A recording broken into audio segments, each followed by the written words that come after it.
Hello guys, I look a little goofy. Have a hair clip in, just wearing a t-shirt, and then I have a sweater on. That's because today I'm gonna be making salt bread. I'm gonna be doing 2 different recipes, I would think. So let's see how that goes.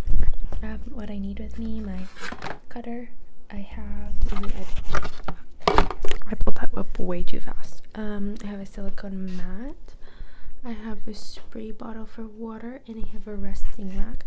The resting rack was my decision just because last time I made salt bread, it was just kind of sitting in the oil, and I didn't know how I felt about that, and I didn't know if I was making the bread less crispy. So today I'm going to be trying to do it without it sitting in the butter. Yeah guys, let's start this. Okay, so this is the first clip. I have the recipe above the camera. So first step is we're gonna get 10 grams of bread flour and 100 grams of water. So turn this on, tear it, and I'm gonna add it off camera. Okay, so I have my 20 grams of bread flour in here, and then I have 100 grams of water to the side here. Oops. I'm just gonna mix that slowly now.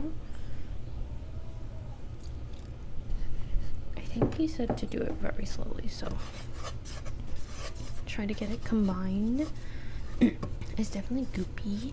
I definitely could use more water. I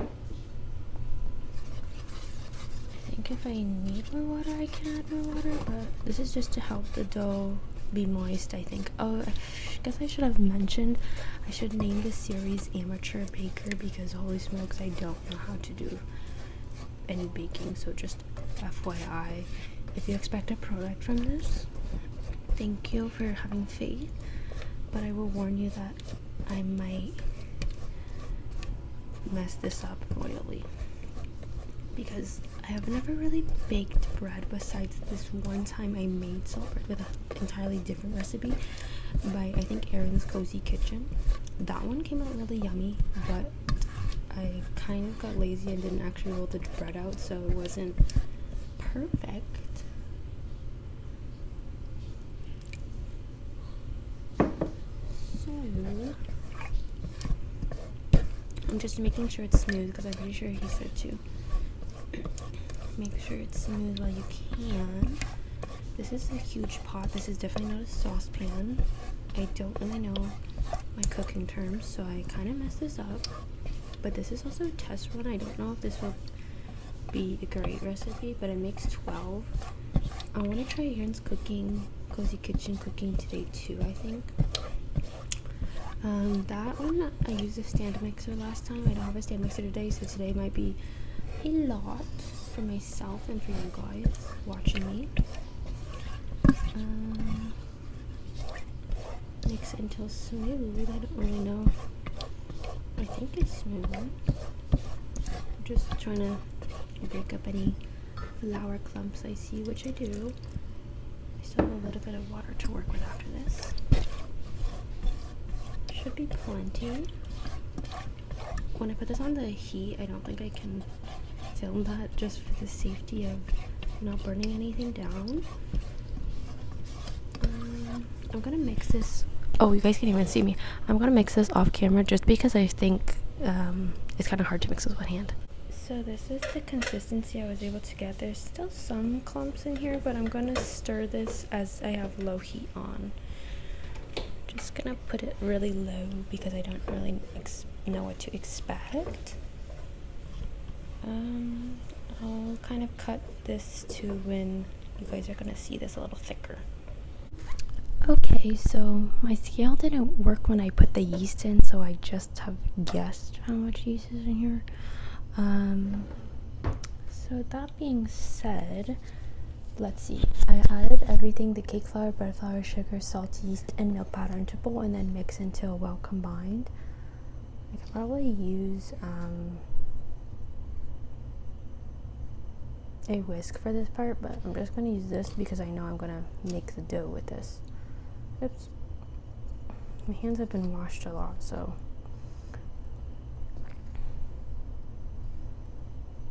I don't know how to tell when well combined. Like the milk powder is a little bit a different color, the other flowers are a little bit different, but I guess it's just an eyeball. In the other Erin's Cozy Kitchen recipe, she does it in a slurry where everything's in at once, I think. So everything's kind of mixed already, and then it becomes dough, and that's kind of how you know it's mixed well. Because I'm doing this without anything, it's kind of difficult. Actually, the shine of the light is causing it to look like the dough's different colors, but I don't think it actually is.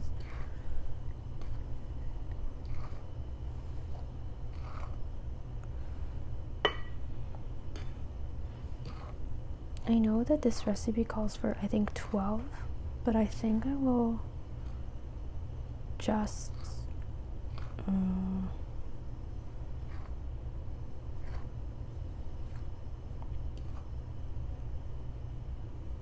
just divide it how I think, like make mini ones. I think that's well mixed. I can't see the yeast very much. So now it calls for me to add the Tangzo and warm water, so I'm gonna go get that. So it smells good. It kind of smells like a bao dough. Anyways, this is the Tangzo. It's thick as you can see, and then I have 200 grams of warm water here. So let's add this. Should form a shaggy dough after this. And then when it's too difficult to mix with a spoon, we're gonna switch to our hand.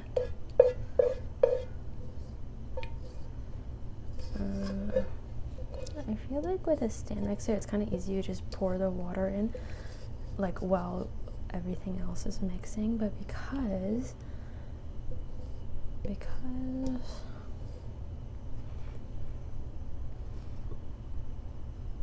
I'm mixing this by hand, I kind of have to focus what I'm adding.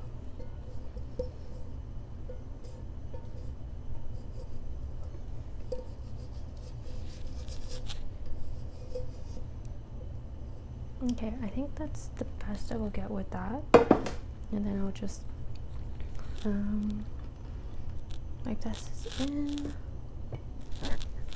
Just put that to the side, and then I'm gonna add some warm water slowly. Okay. I left it a little out because I poured a little extra because it said add 20 mils as needed, and I had like 206 grams of water, so we're just gonna make sure this mix. I'm gonna get that out of your way.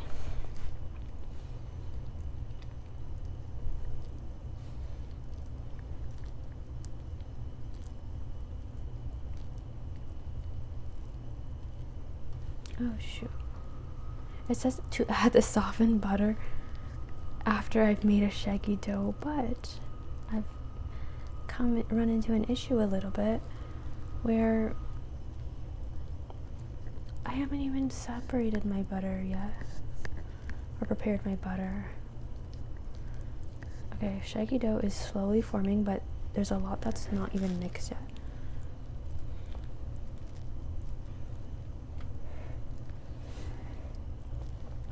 I feel like this definitely smells like bao dough. Like,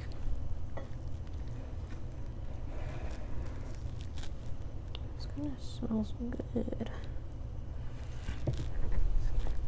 It says switch to your hand when it gets difficult, and I feel like it's getting difficult, but I still need to get my butter ready. I think I'll just sacrifice the fact that I will have to get butter ready afterwards.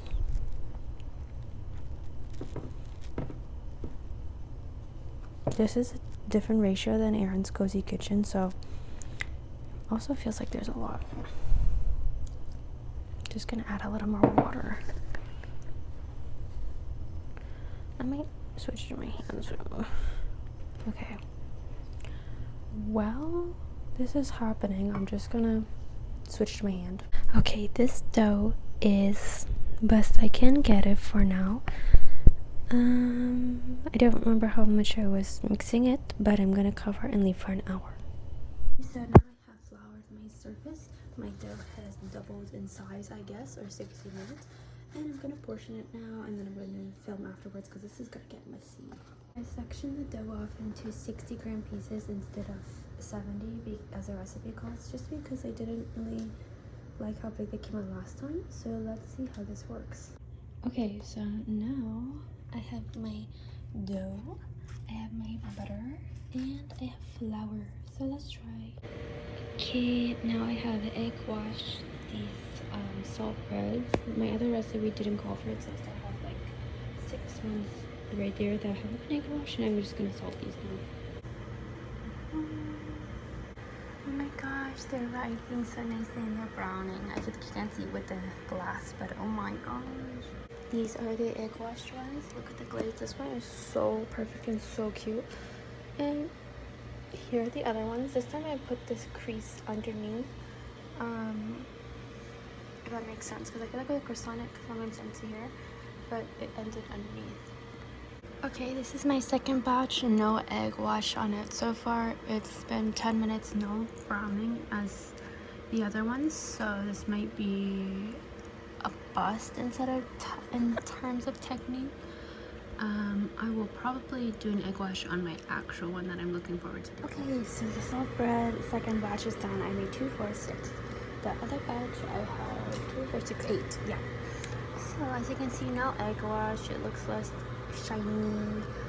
Last salt bread batch I had more like holes at the side so the butter could seep out and really brown. So there was a lot of butter for me to toss over it. But I think I closed these a little too tight. However, I don't mind because it helps with the mess in my opinion. Yeah, they're very pretty. I kind of went a little light on the salt, but still I think they're good bread rolls. Yeah, I'm gonna move them over.